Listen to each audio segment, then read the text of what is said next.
folks, welcome back to the Africa module.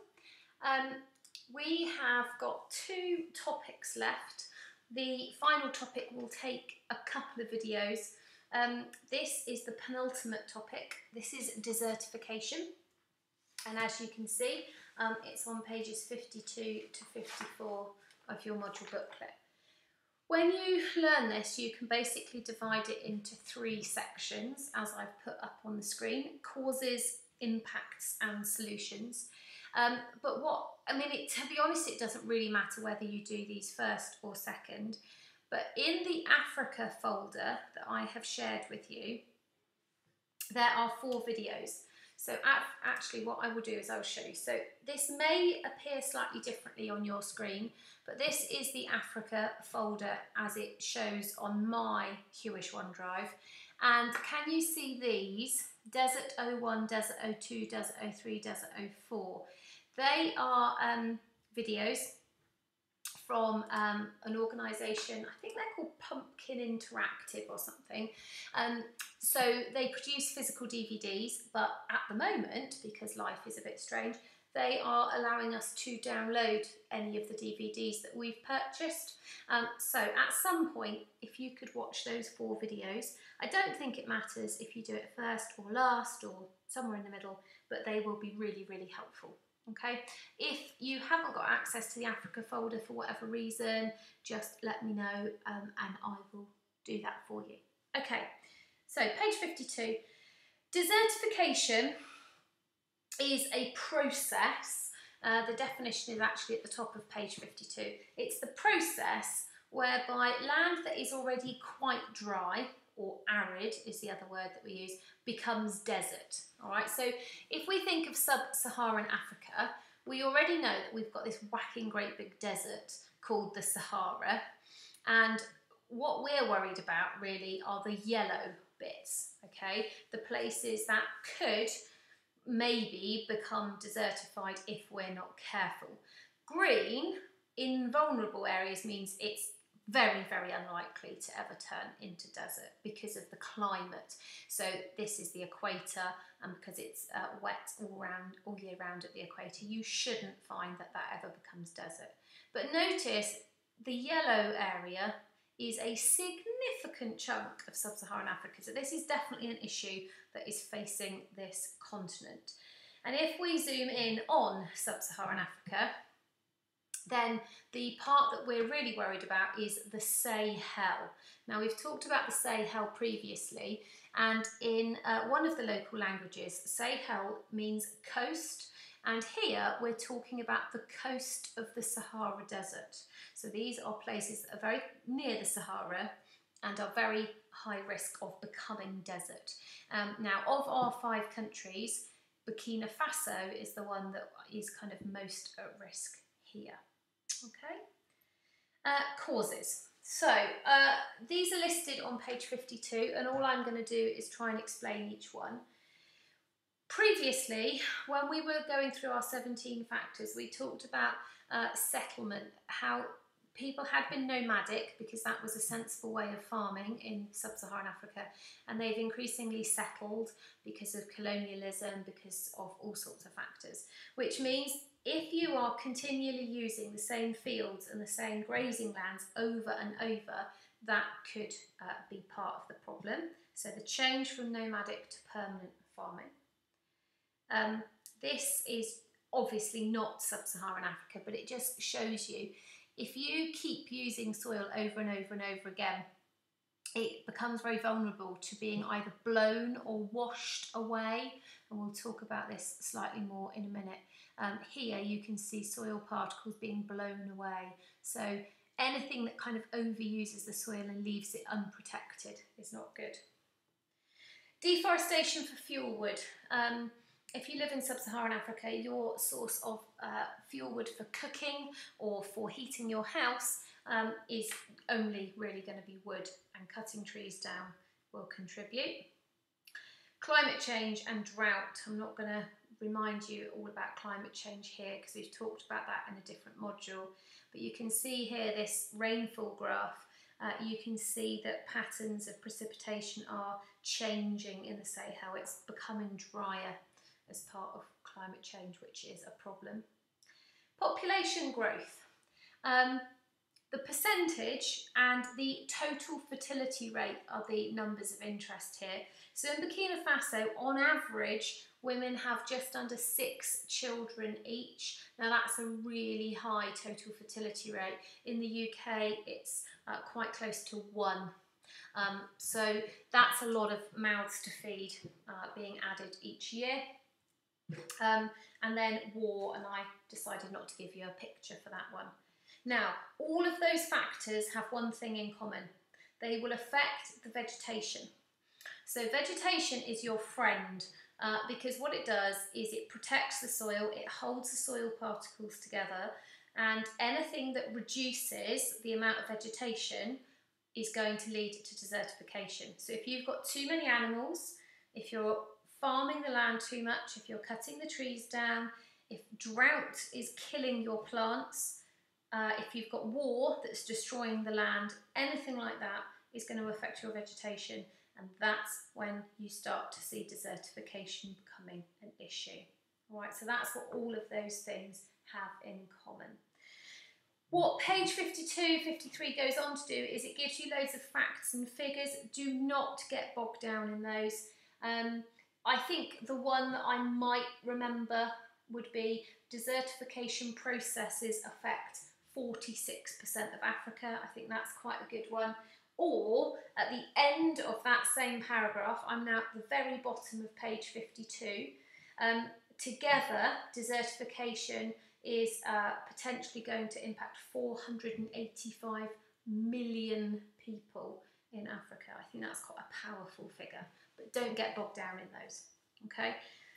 Impacts, page 53. Clearly, desertification is not a good thing. Reduced yield, page 53, that means you don't get as much food. If people don't get as much food, you get famine and malnutrition. The soil might start to blow away, which will give you sand or dust storms, which is going to have an impact on air quality. It's going to have an effect on the climate and all sorts of things. And you will start to see forced migration. Forced migration is where people move because they fear for their lives. Well, famine is going to make you fear for your life. So there's a really good synoptic link back to global governance. But actually, there's all sorts of links here that you can talk about.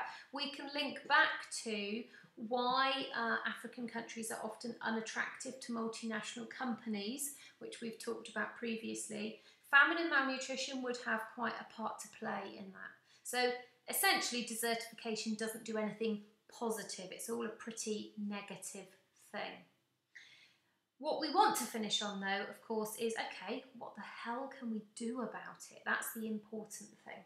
So there are some bullet points at the bottom of page 53 and going over to page 54. And this first slide picks up on the first bullet point. Sorry, get my words out. But also, there's a space for you to take some notes about this on page 54. Not loads of notes, just a little bit, please. The Great Green Wall. Okay, clearly, if vegetation is really important in holding soil together and protecting things, then planting more vegetation is a very sensible thing. It's quite tricky because, of course, we're talking about very dry countries with seasonal climates. So you've got to be quite clever about the species of tree that you use, etc., etc. But this is something they're trying in the Sahel, as you can very clearly see from that map. And I've included a few hyperlinks there with videos and things that you can find out a little bit more. It is sort of a nice mini case study within this module. Stone lines. Now, they probably look really humble and basic, which they are. They're actually a really good example of something called appropriate technology. Appropriate technology is a solution that's just really sensible for a particular place. So what you don't want in sub-Saharan Africa is something that's really expensive, something that's really difficult to maintain, that you have to keep on buying new things because it's never going to work. This is a line of stones. What that line of stones is going to do is it's going to act as a windbreak. So if there are particles of soil being blown around, you might remember from coasts in year 1 that all it takes for a sand dune to be created is for the wind to pick up sand particles and an obstacle. Because as soon as you've got an obstacle, the sand grains will get stuck. That's the exact same principle. So they're quite basic, but they're very clever, the stone lines.